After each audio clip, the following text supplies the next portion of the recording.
मैं अपने बेटे की शादी अपनी पसंद की लड़की से कराना चाहती थी, लेकिन मेरे पति ने अपने मरे हुए दोस्त की बेटी से उसकी शादी तय कर दी। मैंने अपने नौकर को 2 लाख रुपए दिए और उसे लड़की के कमरे में भेज दिया।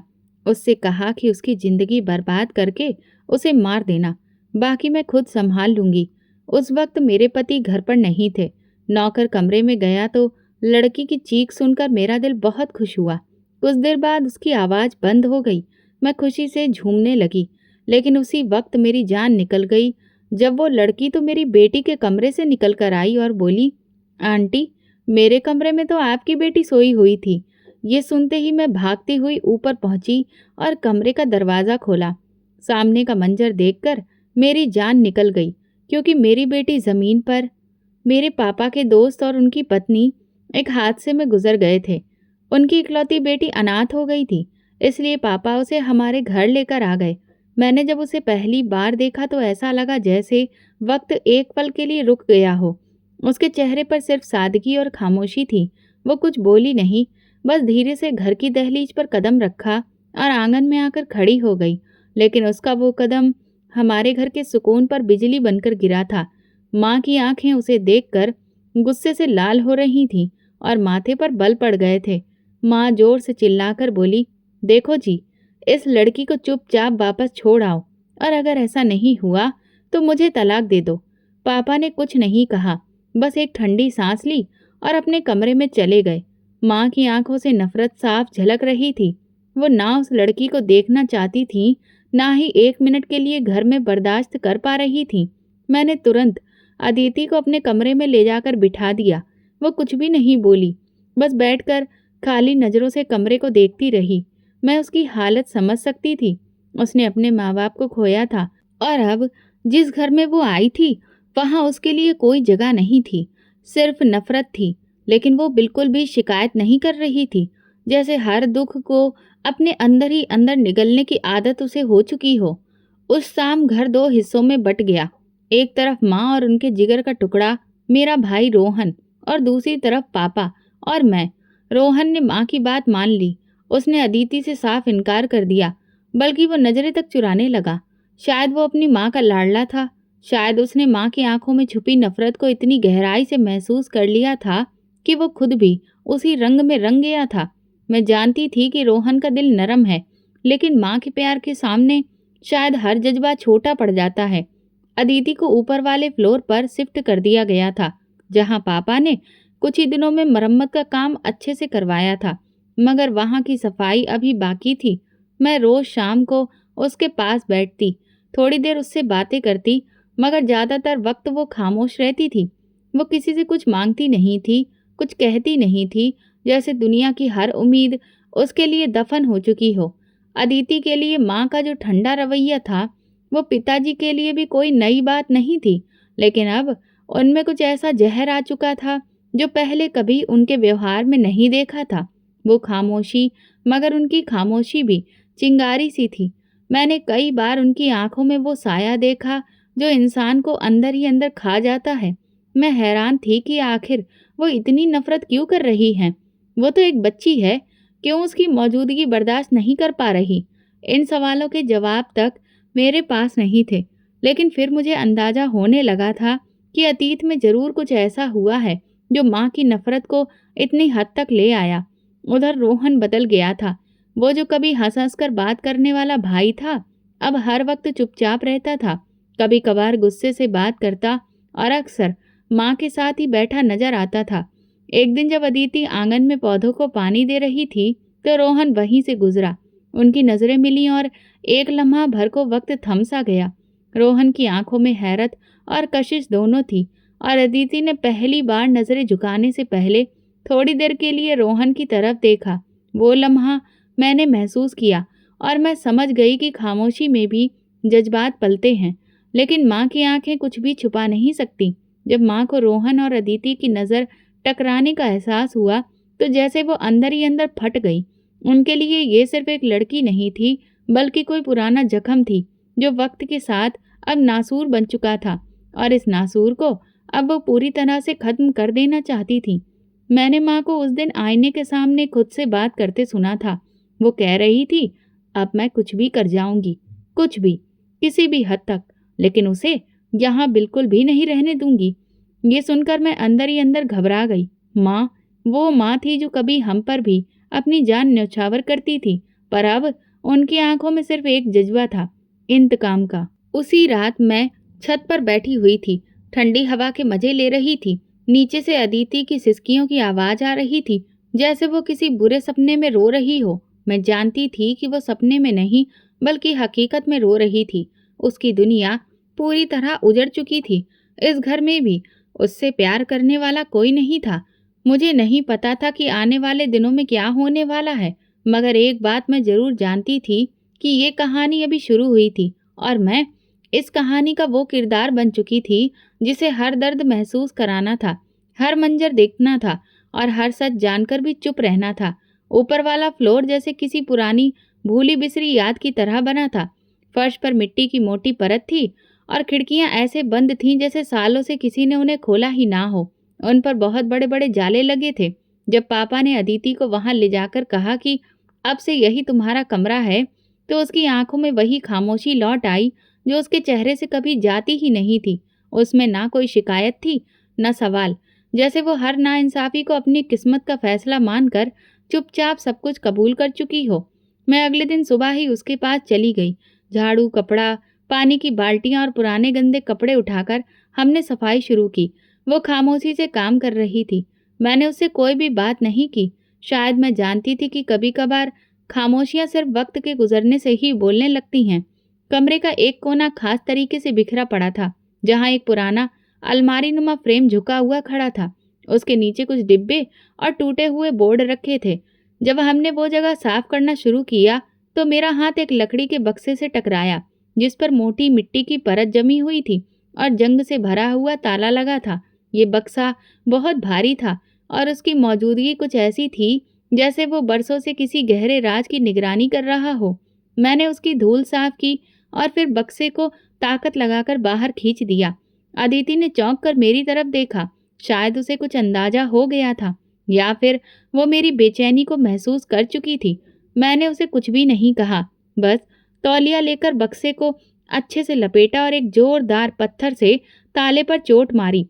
ताले के खुलने की आवाज ऐसी थी जैसे कोई पुराना दर्द चीख कर जाग उठा हो।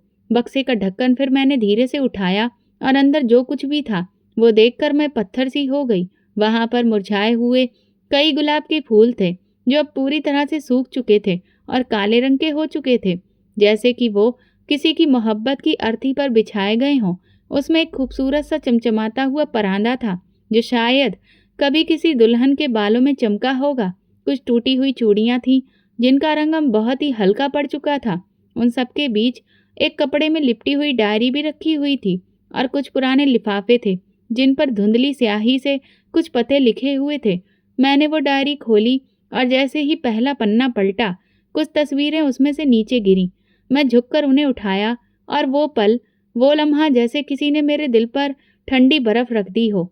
वो अदिति के पापा की तस्वीर थी, मेरी माँ के हाथों से संभाली गई वो सीधी मगर साफ तस्वीर, जो इस बात का सबूत थी कि ये बक्सा किसी बेमतलब की याद का टुकड़ा नहीं, बल्कि एक पूरी कहानी का दरवाजा था। मेरी सांस जैसे रुक गई।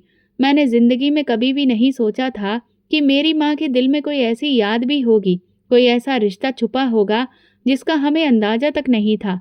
मैं डायरी को अपने हाथों में पकड़कर खोलने लगी। पहला पन्ना जैसे किसी मोहब्बत से भरी चीख का आईना था। प्यारे राजेश, तुम्हारे बिना जिंदगी बिल्कुल बेरंग लगती है। ये चिट्ठी माँ ने अदिति के पापा को लिखी थी। उनके शब्द, उनकी सादगी और जज्बात की शिद्दत ने जैसे मुझे जकड़ लिया। मैं एक एक शब्द पढ़ती गई और हर पन्ने के साथ एक नया पर्दा हटता गया। खतों में माँ ने अंकल से अपने प्यार का इजहार किया था। वो उन्हें चाहती थी, उनसे शादी करने की इच्छा रखती थी। वो उनकी मौजूदगी में उनके साथ ही जीना चाहती थी। लेकिन अगले कुछ खतों में पूरी तरह से बदलाव आ गया था। अंकल का जो भी जवाब था वो उन खतों से साफ झलक रहा था। वो माफ़ी मांग रहे थे और माँ को इनकार कर रहे थे। एक खत में साफ लिखा था, ओ माँ, तुम बहुत अच्छी हो, लेकिन मैं तुम्हारी बेस्ट फ्रेंड से प्यार करता हूँ और मैं उसी को अपना हमसफ़र बनाना चाहता हूँ। बेस्ट फ्रेंड यानी कि अदिति की माँ। मेरे दिल की धड़कन बहुत तेज हो गई। मेरे सामने पूरी तस्वीर साफ होने लगी थी। माँ ने अंकल से प्यार किया था और अंकल ने इनकार कर दिया था।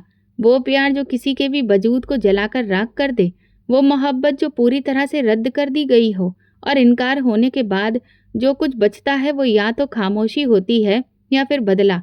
माँ ने खामोशी तो ओढ़ ली थी, मगर अंदर ही अंदर वो बदले की आग में जल रही थी, और वो आग अब अपनी चरम सीमा पर पहुंच चुकी थी।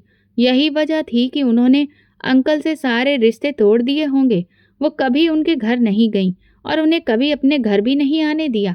उन्होंने पिताजी को भी उनसे रिश्ता नहीं रखने दिया। अदिति उनके लिए सिर्फ एक अनाथ लड़की नहीं थी, वो उस औरत की बेटी थी जिसने उनका प्यार छीन लिया था। ये नफरत किसी एक दिन की नहीं थी, बल्कि ये तो बरसों पुरानी चिंगारी थी जो अब जाकर ज्वालामुखी बन चुकी थी। मैंने वो बक्सा बंद कर दिया और कमरे की खामोशी में कुछ देर बैठ गई। अदिति ने मुझसे कुछ भी नहीं पूछा। शायद वो जानती थी, या शायद वो भी समझ गई थी कि माँ का व्यवहार उसके साथ क्यों इतना कठोर है। उसी दिन मैंने पहली बार उसकी आंखों में वो नमी देखी थी जो शब्दों से बयां नहीं हो सकती थी, बस कहीं खामोशी में खो गई थी। वो फ्लोर, वो बक्सा, वो खत, सब कुछ बदल चुका था। माँ अब मेरे लिए सिर्फ माँ नहीं रही थी, वो एक औरत बन चुकी थी जो कभी मोहब्बत में वक्त के साथ थी, फिर जख्मी हुई और फिर वो जहर बन गई। बाद में चुपके से मैं वो बक्से का सामान अपने कमरे में ले आई। कमरे का दरवाजा बंद था, मगर मेरे अंदर जैसे दरवाजे खुलते जा रहे थे। मैं अकेली थी, हाथों में डायरी थी, सामने बिखरे हुए वो पुराने खत जो बरसों से वक्त की परत में दबे हुए किसी राज को अपने आप में चुपचाप समेटे हुए थे। मैंने सांस रोककर फिर पढ़ना शुरू किया। पहला खत जैसे माँ की जवानी की धीमी धड़कती हुई धड़कन हो। शब्दों में मोहब्बत की खुशबू थी, ऐसी मासूमियत जैसे किसी शौकीन लड़की ने पहली बार दिल के जज्बातों को स्याही में डुबोकर कलम से लिखा हो। राजेश, तुम्हारी आंखें जब मुझे देखती हैं तो लगता है जैसे वक्त रुक जाता है। तुम्हारा सुकून मेरे दिल की धड़कन जैसा है। ये माँ के शब्द थे, वो उमा जो मेरे लिए हमेशा एक सख्त मिजाज वाली और तेज लहजे की माँ थी, यहाँ एक नरम दिल रखने वाली, सपने देखने वाली लड़की थी। एक लड़की जो मोहब्बत में डूबी हुई थी। अगले खतों में जज्बात की शिद्दत बढ़ती गई। वो पल जो शायद कभी किसी को कहे बिना खत्म हो गए थे, अब मेरी आंखों के सामने शब्दों में सांस लेने लगे थे। मैंने माँ के वजूद को एक नया रंग लेते देखा, मोहब्बत का रंग। वो राजेश अंकल के लिए जीती थी, उनसे शादी के सपने देखती थी, उन्हें अपने बच्चों का पिता बनते देखना चाहती थी। मैंने खत पढ़ते पढ़ते माँ को एक नई नज़र से देखना शुरू किया। वो ठंडा लहजा रखने वाली औरत नहीं थी, वो कभी मोहब्बत की कैदी रह चुकी थी, किसी सपने के पीछे भागती हुई लड़की थी जो शायद वक्त से हार गई थी। फिर एक खत में माँ ने लिखा, माँ मुझे तुम्हारी बात कर रही थी, वो पूछ रही थी, वो कहती हैं कि तुम और मैं एक साथ बहुत अच्छे दिखते हैं। ये सुनकर मेरा दिल जैसे फूल की तरह खिल उठा। राजेश, तुम कब बात करोगे? यहाँ मेरी पलकें भीग गईं। माँ ने एक जमाने में कैसी उम्मीद बांधी होगी, कैसे रातों को छत के नीचे लेटकर चांद को देखते हुए उसका चेहरा सपने में सोचा होगा। लेकिन फिर एक खत जिसने सब कुछ बदल दिया। वो खत था राजेश अंकल का। उमा, तुम बहुत अच्छी हो, तुमसे बेहतर शायद ही कोई हो, मगर मेरा दिल किसी और के लिए धड़कता है। मैं तुम्हारी बेस्ट फ्रेंड रजनी को पसंद करता हूँ। हम दोनों बचपन से एक दूसरे को चाहते हैं और मैं उसी से शादी करना चाहता हूँ। मुझे उम्मीद है कि तुम मेरी इस बात को समझोगी। उस खत को पढ़ते हुए मेरे हाथ कांपने लगे। मैंने महसूस किया कि जैसे किसी ने मेरे अंदर धमाका कर दिया हो। हर शब्द माँ के दिल पर चाकू की तरह लगा होगा। मोहब्बत जो हर रोज दिल में बसती थी, जिसके सपने उन्होंने अपनी तन्हाई में अकेले बुने होंगे, वो एक लम्हे में किसी और की झोली में डाल दिए गए थे। फिर अगले खत में सिर्फ खामोशी थी, दिल का टूट जाना और प्यार की जगह जहर का पनप जाना। माँ के शब्दों में दर्द था, बेइज्जती थी, और वो शिद्दत जो मोहब्बत से नफरत में बदलती है। तुमने मुझे बदनाम कर दिया है राजेश, तुमने मेरी मोहब्बत की बेइज्जती की है। तुमने वो चुनाव किया जो मेरी आंखों के सामने था और मैं उससे हमेशा बेहतर थी। तुमने मुझे हरा दिया है और मैंने अपनी ही आंखों के सामने अपनी आत्मा को मरते हुए देखा। माँ के हर शब्द से नफरत ने जन्म लिया, वो नफरत जो एक औरत की बेबसी से पैदा होती है और बरसों बाद किसी और की जिंदगी में जहर बनकर उतरती है। अदिति की जिंदगी में मैं अब सब कुछ समझ चुकी थी और ये सच जानकर मेरे लिए माँ को समझना और उनकी नफ़रत को देखना और भी ज़्यादा मुश्किल हो गया था, क्योंकि अब मैं जानती थी कि उनके अंदर जो ज़हर है वो उनकी आदत की वजह से नहीं है, बल्कि किसी गहरी चोट का नतीजा है।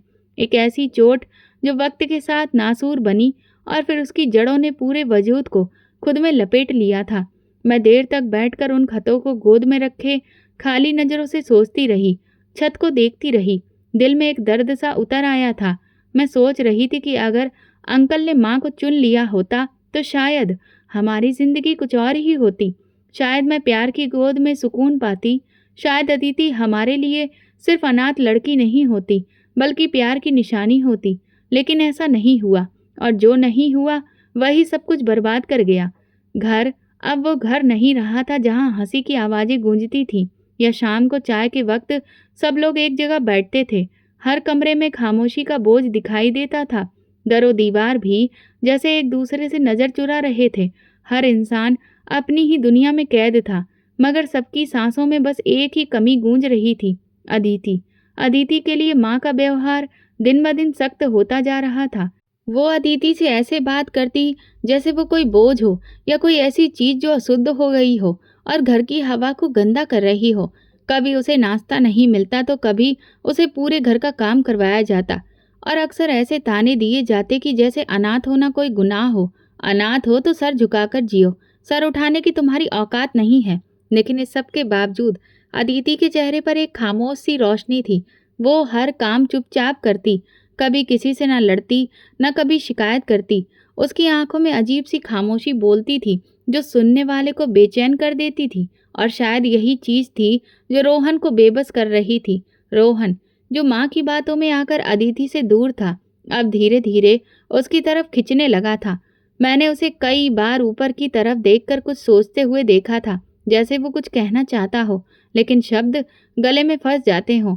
वो कभी कभी चुपचाप पानी का गिलास रखकर चला जाता, कभी किचन में उसके करीब आकर खामोशी से देखता, फिर कभी सिर्फ दूर से ही उसकी झुकी नजरें देखा करता।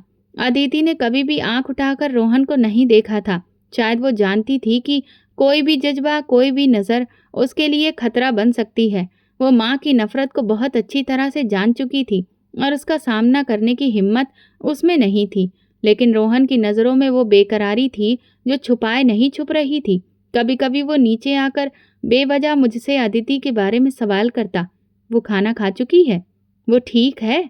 कुछ चाहिए तो नहीं उसे? मैं सब समझती थी कि उसका दिल हार चुका था।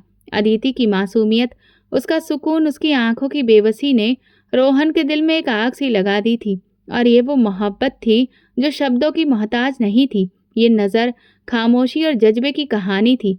माँ को जब पहली बार शक हुआ, वो दिन मुझे आज भी याद है।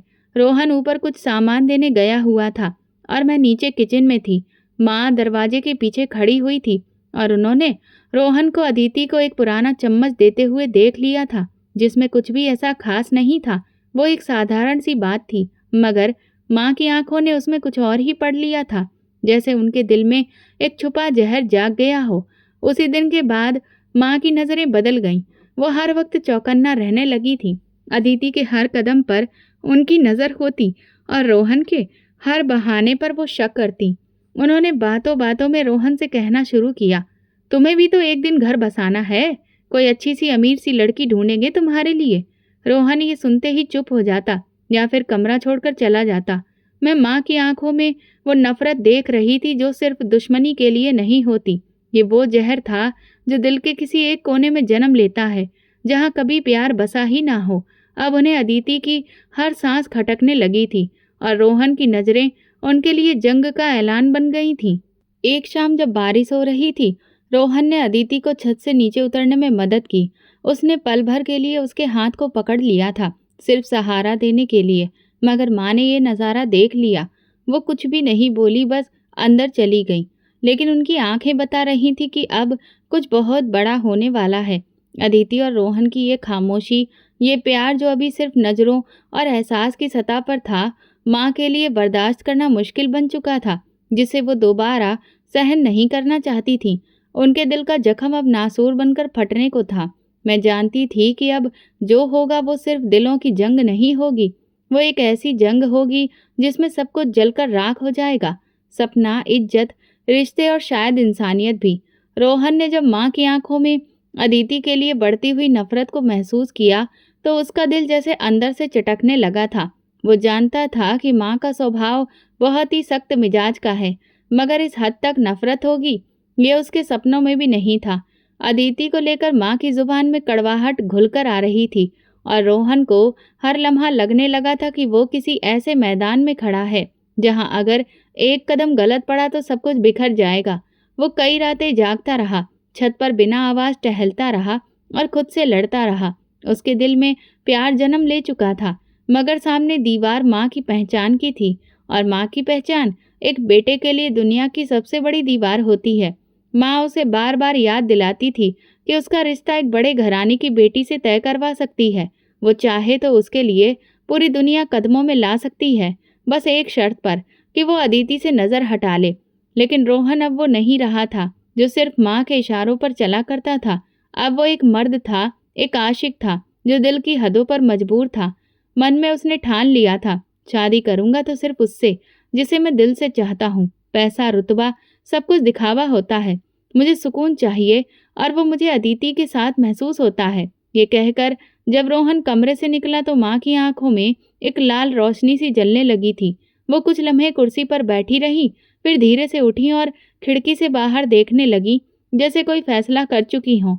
घर का माहौल अब बर्दाश्त करना मुश्किल हो रहा था। मैंने कई बार रोहन को कहा कि हालात संभालने के लिए थोड़ा वक्त चाहिए, मगर वो जान चुका था कि यहाँ हर दिन अदिति के लिए नरक का माहौल एक नया ही मुंह लेकर खड़ा रहता है। आखिरकार उसने ट्रांसफर के लिए रिक्वेस्ट दे दी और कुछ ही हफ्तों में उसे दूसरे शहर ट्रांसफर का ऑर्डर मिल गया। जहां उसने माँ को ये बताया तो वो एक लम्हे के लिए चौंक गई, फिर मुस्कुराई। ठीक है, शायद तुम्हें भी अब दूर रहने की जरूरत है, शायद तुम्हें भी दूर रहकर अकल आ जाए। रोहन ने अपना बैग पैक किया। निकलने से पहले वह अदिति को देखने आया। मैं भी वहीं पर थी। अदिति दरवाजे के पास खड़ी, नजरें नीचे किए खामोश खड़ी हुई थी। रोहन ने उसके सामने कुछ भी नहीं कहा, सिर्फ एक कागज उसके हाथ में थमाया और धीरे से बोला, तुम्हारे लिए मैं वापस आऊंगा, और फिर मुड़कर चला गया। अदिति ने उस कागज को अपने दुपट्टे के पल्लू में छुपा लिया और बिना कुछ कहे अपने कमरे के अंदर चली गई। माँ ने खिड़की से सब कुछ देखा। वो खामोश थी, मगर उनके होठों पर एक अजीब सी बात थी, वो बात जो तूफान से पहले पेड़ों पर बैठे परिंदों की बेचैनी को भी जगा देती है। अगले ही दिन माँ ने खामोश चाल बिछानी शुरू कर दी। उन्होंने हमारे नौकरों में से एक पुराने चौकीदार संतोष को बुलाकर अलग कमरे में बात की। दरवाजा बंद रहा और अंदर की सरगोशियां बाहर नहीं आईं। लेकिन मैंने संतोष की आंखों में डर की एक चमक देखी थी। जब वो बाहर निकला तब मैं माँ के इरादों को समझने लगी थी। उनकी खामोशी, उनकी मुस्कुराहटें, उनका हर लम्हा जैसे किसी गहरे मंसूबे का हिस्सा बन चुका था। उन्होंने मुझे कुछ नहीं बताया, मगर मैं जानती थी कि वो अदिति के वजूद को सिर्फ नज़रअंदाज नहीं करना चाहती, वो उसे पूरी तरह से मिटा देना चाहती हैं। उन्होंने अदिति पर अपने जुल्म और बढ़ा दिए थे। खाने पीने में भी कमी करने लगी, कामों में और ज़्यादा जुल्म करने लगी और कभी भी ना खत्म होने वाले ताने देने लगी। लेकिन अदिति अभी भी वही थी, खामोश, बर्बाद और चुपचाप हर बात सहने वाली। उसके अंदर जैसे कोई तूफान कैद था, लेकिन वो उस तूफान को बाहर नहीं लाना चाहती थी। एक दिन मैंने माँ को अपने कमरे में एक सफ़ेद थैली में कुछ बोतल रखते हुए देखा। जब मैंने झांक कर देखी तो अंदर नींद की गोलियां थीं। मेरा दिल ये देखकर जोर से धड़कने लगा। वो लम्हा ऐसा था कि जैसे किसी ने मेरे गले में आग भर दी हो। मैंने माँ से पूछने की हिम्मत नहीं की, बस पीछे हट गई। मैं जान चुकी थी कि रोहन के जाने के बाद माँ ने जो खामोशी ओढ़ी है वो किसी तूफान के आने का संदेश दे रही थी। अब उनका मकसद सिर्फ एक था, अदिति को बदनाम करना, रोहन के दिल से निकाल देना और इस घर से हमेशा के लिए उसे बाहर कर देना। और ये सब कुछ सोचते हुए मैं सिर्फ एक ही सवाल के लिए साथ जिंदा थी कि क्या मैं कुछ कर सकूंगी या एक और तबाही और बेबसी देखने के लिए मजबूर रहूंगी। वो रात कुछ ज़्यादा ही खामोश थी। सारा घर जैसे किसी अंधेरे में लिपटा हुआ था। मैं अपने कमरे में थी, लेकिन नींद आंखों से कोसों दूर थी। दिल बेवजह धड़क रहा था, जैसे कि कोई अनहोनी होने को हो। दीवार की घड़ी की सुइयां हर लम्हे चिल्ला रही थीं और हवा भी जैसे सिसकियां ले रही थी। अचानक मुझे नीचे से कुछ आहट सुनाई दी, जैसे कोई दबे पांव चल रहा हो, जैसे कोई बहुत ही सोच समझ कर एक एक कदम फूक फूक कर रख रहा हो। मैंने दरवाजा धीरे से खोला और झांक कर नीचे का नजारा देखा। माँ किचन में थी। उनके हाथ में दूध का गिलास था और पास ही टेबल पर सफेद रंग की छोटी सी बोतल रखी थी। वो बड़े ही संभाल कर उस बोतल से कुछ गोलियां निकाल कर दूध में घोल रही थी। मैं दंग खड़ी रह गई। पूरे शरीर में चींटियां काटने लगी। गोलियां पूरी तरह से घुलने के बाद माँ ने गिलास को दुपट्टे में लपेटा, जैसे कि कोई बहुत ही कीमती चीज छुपा रही हो। उनका चेहरा आज कुछ ज्यादा ही सुकून से भरा लग रहा था, मगर आंखों में एक ऐसी चमक थी जो आम हालात में नजर नहीं आती थी। वो चमक जो सिर्फ तब आती है जब कोई अपना फैसला आखिरी मोड़ तक लेकर जा चुका हो। मैं कदम पीछे खींचे और छुपकर सीढ़ियों से नीचे उतरी। मेरी नजरें वहीं पर जमी हुई थीं। उन्होंने वो दूध का गिलास संतोष चौकीदार के हवाले किया और धीरे से कहा, वक्त आ गया है, जो कहा था वो करो। संतोष ने गिलास पकड़कर नजर झुका ली और बिना कुछ कहे ऊपर की तरफ चल पड़ा। मेरे दिल की धड़कन जैसे एक लम्हे को रुक गई। मैं वहीं एक कोने में पीछे छुपी खड़ी रही, सांस लेने की हिम्मत भी नहीं कर पा रही थी। माँ वहीं पर खड़ी रही, गहरे सुकून में, जैसे कि वो जानती हो कि अब सब कुछ वैसा ही होगा जैसा कि वो चाहती हैं। मुझे लगा कि जैसे मेरे कदम जमीन में धंस गए हों। मैं हिम्मत करके आगे बढ़ी, माँ के सामने जाकर खड़ी हो गई। ये क्या कर रही हैं माँ? आपको भगवान का वास्ता है, कोई भी जुल्म ना करिए। वो बच्ची है, मासूम है, अनाथ है, उसके साथ ऐसा कुछ मत करिए। माँ ने मेरी तरफ देखा, जैसे मेरी मौजूदगी उनके लिए कोई मायने ही नहीं रखती हो। उनकी आंखों में एक ऐसी ठंडक थी जिसे देखकर मेरी रूह कांप गई। तू खामोश हो जा, जो होना है वो होकर रहेगा। अगर तूने अपनी जुबान खोली तो तेरा अंजाम भी वही होगा जो उसका होगा। उन्होंने मेरे कंधे को जोर से दबाया, इतनी जोर से कि मैं तकलीफ से पीछे हट गई। उनका हाथ का जोर, उनकी आवाज की तेजी और आंखों की बेरहमी ने मेरे होशो हवास छीन लिए थे और मैं बुरी तरह डर गई थी। मैं पीछे हट गई, सिर्फ एक नजर ऊपर सीढ़ियों की तरफ डाली जहां संतोष एक एक कदम आगे बढ़ रहा था। मैं बेबस खड़ी रही, खुद को रोकने की कोशिश करती रही, मगर दिल में एक डर गहरा होता गया कि अगर मैंने कुछ किया तो शायद सब कुछ मेरे हाथों से भी निकल जाएगा। ऊपर वाले फ्लोर से कोई आवाज नहीं आई, सब कुछ माँ के हिसाब से ही हो रहा था। कुछ पलों के बाद संतोष वापस नीचे आया। उसके हाथ खाली थे। उसने माँ की तरफ एक इशारा किया, जैसे ये बता रहा हो कि जो होना था वो हो चुका है। माँ ने उसकी बात पर सर हिलाया और फिर धीरे कदमों से अपने कमरे के अंदर चली गई। दरवाजा बंद होने की आवाज मेरे होशो हवास पर बिजली बनकर गिरी थी। संतोष, वो एक दुबला पतला शरीर वाला, जो कि घर का मालिकाना चौकीदार था, जो सालों से हमारे घर में था, जिसे हमने कभी भी एक वफादार नौकर से ज्यादा और कुछ नहीं समझा था, आज इस घर के सबसे भयानक किरदार में बदल चुका था। वो दरवाजा बंद करके अंदर चला गया और मैं नीचे सीढ़ियों के साए में छुपी दीवार से चिपकी सांस रोककर खड़ी रही। मेरे दिल की धड़कन जैसे अंदर ही अंदर चिल्लाती रही और मेरे अंदर की हर आवाज बेबस हो गई। कमरे के अंदर बुरी तरह से खामोशी थी। कुछ लम्हों के बाद एक हल्की चीख सुनाई दी, फिर कुछ और तेज, और फिर जैसे कोई भयानक दहाड़ मेरे वजूद पर पड़ी। वो चिल्ला रही थी, वो अदिति थी। वो दर्द, वो चिल्लाना, वो खौफ मेरी हड्डियों में घुस गया। वो चीख किसी मासूम की चीख नहीं थी। वो चीख एक ऐसे वजूद की थी जिसकी इज्जत लूटी जा रही थी, जो अपनी आखिरी सांस ले रहा था। मेरी आंखें दरवाजे पर जम गईं, मगर मेरे कदम जमीन में धंसे थे। मैं कुछ भी नहीं कर सकी, सिर्फ आंखों से आंसू बहते रहे, जो गर्दन पर उतरते हुए मेरे शरीर की बेबसी की गवाही बन गए थे। दिल अंदर ही अंदर चिल्ला रहा था, जुबान सुन्न थी और मन में सिर्फ एक बात गूंज रही थी, काश मैं कुछ कर पाती। वक्त चलता रहा, न जाने कितने लम्हे, कितने घंटे गुजर गए। चीखने की आवाज धीरे धीरे और ज्यादा धीमी होती गई और फिर पूरी तरह से खामोशी छा गई। वो खामोशी जो किसी मौत की गवाही देती है, या किसी ऐसी टूट फूट की जो शब्दों में बयां नहीं हो सकती। फिर दरवाजा खुला, संतोष बाहर निकला। उसका चेहरा पसीने से भीगा हुआ था और सांस फूली हुई। आंखों में एक अजीब बहसीपन था। वो बिना कुछ कहे नजर उठाए बिना नीचे की तरफ बढ़ गया। उसके कदमों की छाप मेरे दिल पर बिजली बनकर गिर रही थी। कुछ लम्हों के बाद माँ सामने से धीरे धीरे चलती हुई आई। उनके चेहरे पर एक जीत की मुस्कुराहट थी, जैसे वो किसी जंग में कामयाब हो चुकी हों, जैसे किसी दुश्मन को ढेर करके लौटी हों। वो दरवाजे के पास रुकी, उसे धीरे से खोला और अंदर दाखिल हो गईं। मैं खुद को घसीटते हुए जीने के किनारे तक खींच लाई। दरवाजा आधा खुला रह गया। माँ अंदर गई और कमरे की धीमी रोशनी में मैंने अदिति को देखा। वो बिस्तर पर हल्की बेहोशी में थी, चेहरा सफ़ेद, आंखें खोई खोई, होठों पर खून के निशान की लकीर, चादर पूरी तरह से बिखरी हुई, बाल भी बिखरे और पूरे वजूद से बेबसी टपक रही थी। उसकी आंखें माँ पर जमी थीं। नहीं, जमी नहीं बल्कि ठहर गई थीं। वो नज़र में आज तक किसी को नहीं देखी थी। वो न नफ़रत की थी न दुख की। वो नज़र जैसे पूरी तरह से सवाल में बदली हुई थी। क्यों माँ? उनके सामने खड़ी हुई माँ ने कुछ देर उसे ऐसे देखा जैसे अपने किए हुए पर बहुत सुकून महसूस कर रही हो। फिर उनके होंठ हिले। मैंने सुना वो बस इतना कह रही थी, अब शायद सुकून आ जाएगा। अदिति की आंखों से एक आंसू बहा। वो हिल भी ना सकी। शायद शरीर में कोई ताकत नहीं बची थी, या शायद उसकी आत्मा अपने साथ सब कुछ ले जा चुकी थी। वो सिर्फ एक बेजान सांस थी जिसे जमीन ने अभी निकाला नहीं था।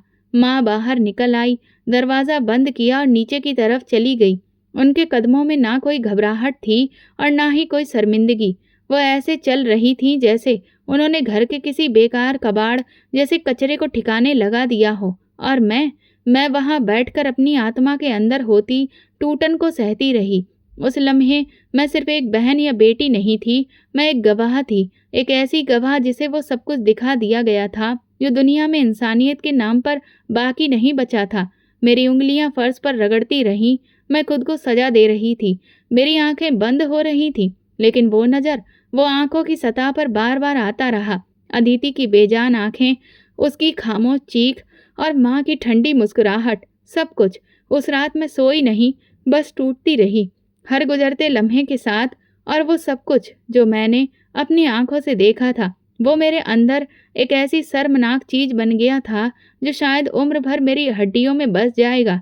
मैं गवाह बनी थी, और गवाह बनना कभी भी माफ़ी का हकदार नहीं होता है। सुबह का सूरज निकला, लेकिन उसकी आंखों में अब वो बात नहीं थी जो जिंदगी की एक नई नील लाती है। वो एक बजन सी रोशनी थी जो दीवारों पर गिरी तो ऐसा लगा जैसे हर एक अपनी जगह शर्मिंदा खड़ी हो। मैं सारी रात जागती रही। आंखों में नींद का नाम और निशानों नहीं था।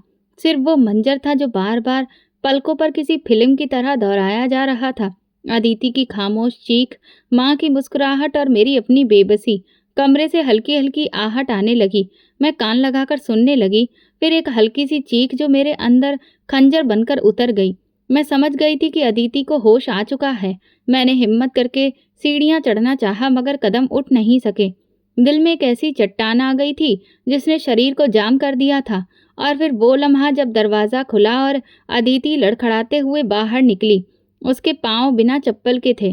चेहरे पर होश और डर दोनों की झलक थी, और आंखों में एक ऐसा खालीपन जिसे देखकर लगता था कि वो कभी भी जिंदगी की तरफ पलट कर नहीं देखेगी। उसने खुद को संभालने की कोशिश की, लेकिन शरीर उसका साथ नहीं दे रहा था। वो दीवार को पकड़ती हुई थरथराती नीचे उतरी। उसका दुपट्टा भी ढीला हो चुका था, बाल बिखरे हुए थे। उसकी चाल में लड़खड़ाहट थी जो सिर्फ टूटने के बाद रह जाती है। उसके कदम माँ के कमरे की तरफ बढ़े, और मेरी सांस जैसे एक पल को रुक गई। मैं पीछे रह गई, लेकिन नज़रों से एक एक लम्हा पीती रही। दरवाज़ा खुला और अदिति ने अंदर कदम रखा। माँ बरामदे में कुर्सी पर बैठी थी, चाय का कप हाथ में, जैसे कि कुछ हुआ ही नहीं।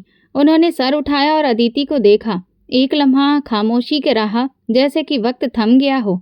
अदिति की आवाज़ निकली, मगर उसमें अब वो बात नहीं थी। एक बिखरी हुई सांसों में लिपटी हुई फरियाद थी। मेरे साथ ये जुल्म क्यों किया? माँ ने चाय का घूंट लिया, फिर एक ठहाका मारा। एक ऐसा ठहाका जो किसी दरिंदे के पेट से निकला हो। उनके चेहरे पर बेरहमी की चमक थी और आंखों में जीत की। आज तू और तेरा बाप इसी काबिल थे। ये बात जैसे पूरी हवा को काट गई। अदिति ने घबराई हुई आंखों से माँ को देखा, जैसे उस लम्हे उनकी सूरत में अपना कातिल दिखाई दे रहा हो। फिर वो धीरे से पलटी, कुछ कदम पीछे लिए, और जैसे ही दरवाजे के पास पहुंची रुक गई। आसमान की तरफ हाथ उठाया और कांपती हुई आवाज़ में बोली, हे भगवान, मेरे मुजरिम को मुझ पर किए गए जुल्म के इंसाफ का निशान बना दे। जो मेरी आत्मा को रौंद गया है, उन्हें ऐसी सजा दे कि ये दुनिया याद रखे। ये बद्दुआ नहीं थी, एक टूटी हुई बिखरी हुई आत्मा की आखिरी प्रार्थना थी। और फिर वो दरवाजे से निकल गई, चुपचाप। ना कोई सामान, ना कोई चप्पल, ना किसी का सहारा, सिर्फ एक कोरा सा वजूद जो अपने साथ सब कुछ छोड़ गया था, अपनी इज्जत, अपनी उम्मीद और शायद अपनी जिंदगी का मकसद भी। मैं कुछ देर वैसी ही खड़ी रही, कदमों को जमीन से हटाने की हिम्मत ना हुई। मैं चाहती थी कि दौड़ कर जाऊं और उसको जाकर रोक लूं, उसे सीने से लगाकर कहूं कि वो अकेली नहीं है, मैं उसके साथ हूं। मैं उसकी गवाही बनूंगी, उसकी आवाज बनूंगी। मगर नहीं, मैं कुछ भी नहीं कर सकी। माँ अभी भी कुर्सी पर बैठी थी, उनके चेहरे पर वही सुकून जैसे कोई बहुत बड़ा मिशन पूरा हो गया हो। उनकी नजरें खिड़की पर देख रही थीं, जहां अदिति गली के कच्चे रास्ते पर नंगे पांव चलती जा रही थी, धुंधली आंखों के साथ और बिखरे हुए बालों में रात के बाकी जुल्म की दास्तान खामोशी में लपेटे हुए थी। मैंने एक बार फिर माँ की तरफ देखा और दिल में कांटे की तरह एक सवाल गड़ गया, क्या कोई माँ ऐसी भी हो सकती है?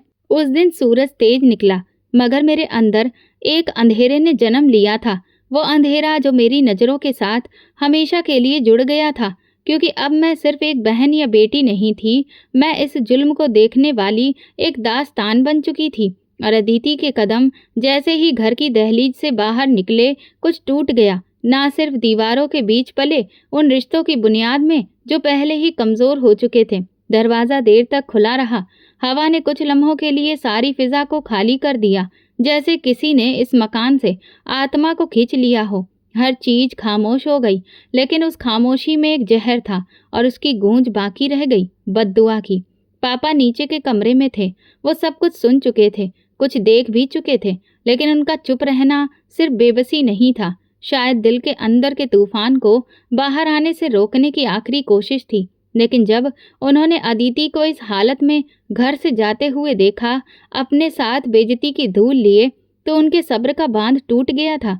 माँ कमरे में बैठी थी, वही पुराना एक्सप्रेशन चेहरे पर सजा हुआ, जैसे उन्हें अपने किए पर किसी भी काम पर कोई शर्मिंदगी नहीं। मगर पापा की आंखों में वो फैसला था जो बरसों से दबाया जा रहा था। बस, बहुत हो गया उमा, तुमने आज हद पार कर दी। एक अनाथ बेसहारा बच्ची को इस हाल तक पहुंचाकर तुमने इंसानियत की आखिरी लकीर को भी मिटा दिया। अब मेरे पास तुम्हारे लिए कुछ भी नहीं बचा है। माँ ने पापा को देखा, मगर उनके चेहरे पर कोई घबराहट नहीं थी। शायद वो सोच रही थी कि पापा की ये बात सिर्फ एक धमकी होगी, जैसे हमेशा की तरह। लेकिन इस बार पापा ने खामोशी को फैसले में बदल दिया। उन्होंने तलाक देने का फैसला सुनाया। शब्द इतने कठोर और साफ थे कि दीवारों ने भी उन्हें सुन लिया। वो शब्द माँ पर ऐसे गिरे जैसे किसी मुजरिम पर अदालत का फैसला सुनाया गया हो। माँ का चेहरा सफ़ेद पड़ गया था, उनके हाथ कांपने लगे। वो कुर्सी से उठने की कोशिश करने लगी, लेकिन पाँव जैसे जमीन से जुड़ चुके थे। तुम ये नहीं कर सकते, वो चिल्लाईं, मगर पापा ने उनकी तरफ देखा तक नहीं। वो सामान उठाने लगे, धीरे धीरे, जैसे बरसों का बोझ उन कंधों से उतार रहे हों।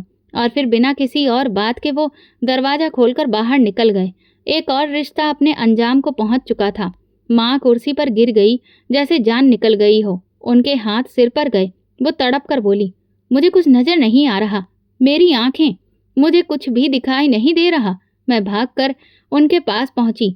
उन्होंने मेरा हाथ पकड़ा, आंखें जोर से बंद की और फिर खोली, लेकिन उनकी नज़र खाली थी, जैसे दुनिया उनसे छीन ली गई हो। वो बार बार पूछ रही थी, रोशनी कहाँ है, लाइट क्यों नहीं जल रही? मैं कांपते हाथों से उनके चेहरे को छूने लगी, उनकी आंखों को देखा। आंखें तो बिल्कुल सही लग रही थीं, न लाल न फूली हुई, मगर उनकी रोशनी गायब हो चुकी थी। मैं उन्हें तुरंत अस्पताल ले गई। डॉक्टर ने पूरी तरह से चेकअप किया, रिपोर्ट भी बिल्कुल साफ थी। कोई भी शारीरिक खराबी नहीं आई थी, कोई न्यूरोलॉजिकल दिक्कत भी नहीं थी। सब कुछ सही था, मगर वो देख नहीं पा रही थी।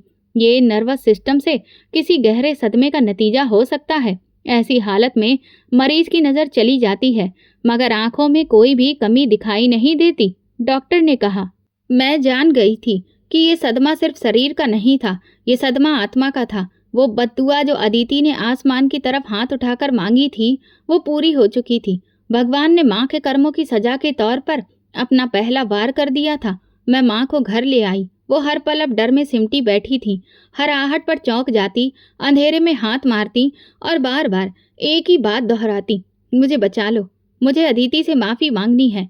वो बहुत दूर न चली गई हो, मैं हर रोज़ उन्हें देखती, जो कभी घर की रानी थी, जो अपनी मर्जी की मालकिन थी, आज एक बेबस औरत बन चुकी थी, जो 4 कदम भी किसी सहारे के बिना न चल सकती थी। वो जो दूसरों की जिंदगियों के फैसले करती थी, आज अपनी सांसों पर भी अधिकार नहीं रखती थी। और मैं तो हैरान नहीं थी, दिल में किसी तरह की हमदर्दी नहीं थी, बस एक ठहरा हुआ दुख था, क्योंकि मैं जानती थी कि जो किया जाता है उसकी सजा हमेशा लौट कर आती है, और जब वो आती है तो सिर्फ शरीर नहीं तोड़ती, आत्मा तक को जरूर करके रख देती है। 2 दिन गुजर चुके थे अदिति को गए हुए, लेकिन घर में वक्त जैसे रुक गया था।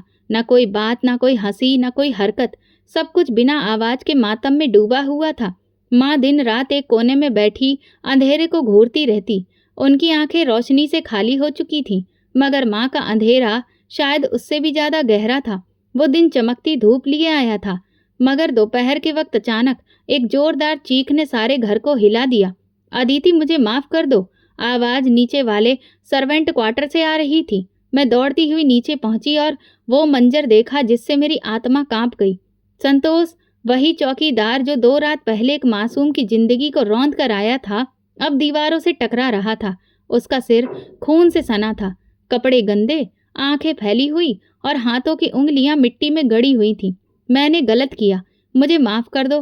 वो मुझे देख रही है, हर तरफ वही है, हर तरफ अदिति है। वो जमीन पर घिसट रहा था, कभी दीवारों से सिर मार रहा था, कभी हवा में हाथ उठाकर थप्पड़ खाने जैसी हरकतें कर रहा था, जैसे कोई अनदेखा हाथ उसे मार रहा हो, किसी अदृश्य ताकत ने उसे जकड़ रखा हो। मैं वहीं दरवाजे पर खड़ी पत्थर हो गई। मुझे ऐसा लगा जैसे अदिति की बद्दुआ हवा में तैरती हुई संतोष के खून की रगों में जहर बनकर उतर चुकी हो। ऊपर माँ की चीख सुनाई दी, कौन है? कौन आ रहा है? ये मेरे साथ क्या हो रहा है? मैं ऊपर पहुंची तो माँ अपने कमरे के कोने में खड़ी थी, हाथ हवा में घूम रहे थे, जैसे किसी अनजाने अंधेरे से लड़ रही हो। उनकी आंखें खुली थीं, मगर खाली, उनके होंठ बार बार हिल रहे थे। ये आवाज, ये किसकी आवाज है? मुझे क्यों नहीं दिखता कोई? कहाँ गई सब रोशनियां? मैंने उनके कंधे को पकड़ा, मगर उन्होंने मुझे धक्का दे दिया। तू भी उसकी तरफ है, अदिति को ले जा, ले जा, मुझे छोड़ दे। उस दिन मैंने देखा कि जुर्म सिर्फ शरीर को नहीं, आत्मा को भी नोच देता है। संतोष पागल हो चुका था, और अम्मा, वो तो अपनी रोशनी को खोकर अब अकल के दरवाजे पर बेहोश होकर दस्तक दे रही थी। ये बद्दुआ का अंजाम था, एक ऐसी पुकार का असर जो आसमान ने सुन ली थी और जमीन पर कहर बनकर उतर आई थी। रोहन की वापसी अचानक हुई थी, उसके कदमों की आवाज जैसे पुराने जख्मों को छेड़ गई। वो दरवाजे से अंदर दाखिल हुआ तो घर की हवा में वो खामोशी थी जो साधारण नहीं होती, वो खामोशी जिसमें शब्द दफन होते हैं और सच चुपचाप आंखों के पीछे चलता रहता है। क्या हुआ यहाँ? सब इतने खामोश क्यों हैं? माँ कहाँ है? रोहन की आवाज में परेशानी थी। मैंने उसे देखते ही अपने आंसू रोकने की कोशिश की, लेकिन मेरे सब्र का बंधन टूट गया। मैं रोहन को एक तरफ ले जाकर सारी सच्चाई बता दी। अदिति पर गुजरे हुए वो लम्हे, माँ की साजिश, नींद की गोलियां, संतोष की दरिंदगी, अदिति की पुकार, फिर माँ की आंखों की रोशनी छिन जाना। रोहन सुनता रहा, उसके चेहरे पर रंग बदलते रहे, आंखों में हैरत, फिर दर्द, और आखिर में एक ऐसा लालपन आंखों में उतर आया जो खून के आसपास दिख रहा था। वो एकदम उठा, मुट्ठियां भींची और सीधा नीचे की तरफ दौड़ा। कहाँ है वो कुत्ता? उसके गले से गुस्से में लिपटी हुई दहाड़ निकली। मैं पीछे भागी। संतोष एक कोने में बैठा हुआ, दीवार से सिर टिकाए किसी और ही दुनिया में खोया हुआ था। आंखें खाली, होंठ सफेद और कपड़े बदबू से सने हुए। उसे दोनों हाथों से पकड़कर उसने झिंझोड़ डाला, बोल, तूने ये क्यों किया? बोल, नमक हराम। मगर संतोष जैसे पत्थर का बन चुका था। वो कुछ बड़बड़ा रहा था। अदिति, मुझे माफ कर दो, वो आती है, वो देख रही है। रोहन ने उसे पुलिस के हवाले करने का फैसला किया। उसी वक्त रोहन के हाथ झुक गए। उसने पीछे हटकर एक गहरी सांस ली, जैसे उसे मारकर भी सुकून नहीं मिला। वो पलटा और मेरी तरफ देखा। उसकी आंखें देख चुकी थी कि मैंने अदिति को अकेला छोड़ा, उस वक्त जब उसे मेरी सबसे ज्यादा जरूरत थी। रोहन माँ के कमरे में गया, जहाँ माँ एक कोने में सिमटी आंखें बंद किए बार बार दोहरा रही थी, मुझे कुछ भी दिखाई नहीं दे रहा, सब तरफ अंधेरा है। अदिति, मुझे माफ़ कर दो। रोहन ने उन्हें एक लम्हे को देखा और फिर अपना चेहरा मोड़ लिया। उसकी आंखों में माँ के लिए वो मोहब्बत खत्म हो चुकी थी, जो कभी उसे माँ का लाडला बनाती थी।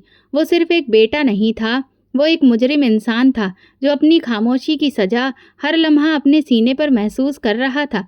रोहन ने उस दिन के बाद सुकून का एक लम्हा भी अपने लिए नहीं समझा। वो अदिति की तलाश में निकल पड़ा, जैसे उसकी आत्मा का सुकून उसी के चेहरे के दीदार से जुड़ा हुआ हो। शहर के हर कोने, हर दरवाजे, हर अनाथालय, हर मंदिर, हर औरत की पनाह गांव में उसने अदिति को ढूंढा और आखिरकार उसे एक छोटे से लेडीज हॉस्टल में खामोश पत्थर मगर वो जिंदा मिली। अदिति ने रोहन को देखा तो उसकी आंखों में पल भर के लिए अतीत लौट आया। वो धीरे से पीछे हटी, जैसे वो अपनी तकलीफ भरी यादों से खुद को बचाना चाहती हो, मगर रोहन उसके कदमों में झुक गया। मैं गुनाहगार हूँ तुम्हारा, अपनी मोहब्बत का, तुम्हारी खामोशी का। मुझे माफ़ कर दो अदिति। मैं तुम्हें वापस इज्जत के साथ ले जाने के लिए आया हूँ, सिर्फ तब अगर तुम दिल से चाहो। अदिति की आंखों से आंसू बहने लगे। वो खामोश रही, मगर उसकी खामोशी में ही उसने रोहन को माफ़ किया और शादी के लिए तैयार हो गई। रोहन उसे अपने साथ ले आया, शादी के बाद इज्जत और भरोसे के साथ, जैसे वो कोई खोया हुआ वक्त वापस लेकर आया हो। घर में जब वे लौटे तो माँ एक कोने में सिमटी हुई बैठी थी। उनकी आंखों में अब सिर्फ खालीपन था। चेहरे पर वो गुरूर नहीं था जो एक वक्त में हर चीज को रौंदने के लिए तैयार होता था। वे पूरी तरह से पागल हो चुकी थी, लेकिन एक चीज जो उनके अंदर बाकी थी वो पछतावा था। वे बार बार अपने हाथ को आसमान की तरफ उठाती और कहती, अदिति, मुझे माफ कर दे बेटी, मैं हार गई और तू जीत गई। उनकी आवाज़ में वो हर भाव था जो सिर्फ पछतावे को महसूस करने से मिलती है। अदिति कभी उनके सामने नहीं आई, लेकिन माँ हर वक्त उसके सहारे से लिपटकर माफ़ी मांगती रहती थी। उनकी दुनिया में अब सिर्फ अदिति रह गई थी, वो भी सिर्फ एक माफ़ कर देने वाली औरत की सूरत में। और मैं एक खामोश तमाशाई बनी रही। मैं उस घर में मोहब्बत को जीते, नफरत को मरते और बद्दुआ को असर करते और इंसाफ को पूरा होते हुए देखा था। मैंने देखा कि जुल्म कितना ही गहरा क्यों ना हो, वक्त उसका हिसाब जरूर लेता है। मैं गवाह बनी उस जख्म की, उस दुआ की और उस वक्त की, जो देर से ही सही लेकिन अदिति के लिए रोशनी बनकर लौटा था। ये वीडियो केवल मनोरंजन के उद्देश्य से बनाया गया है। सभी पात्र काल्पनिक हैं। वास्तविक व्यक्तियों, जीवित या मृत या वास्तविक घटनाओं से कोई समानता विशुद्ध रूप से संयोग है। किसी भी व्यक्ति, धर्म या जाति को ठेस पहुंचाने की मंशा नहीं है। दोस्तों, अगर आपको हमारी कहानी पसंद आई हो तो कमेंट करें, वीडियो को लाइक करें, शेयर करें और हाइप दें। चैनल पर नए हैं तो सब्सक्राइब करें और नोटिफिकेशन बेल दबाएं ताकि अगली अपडेट सबसे पहले आपको मिले। धन्यवाद।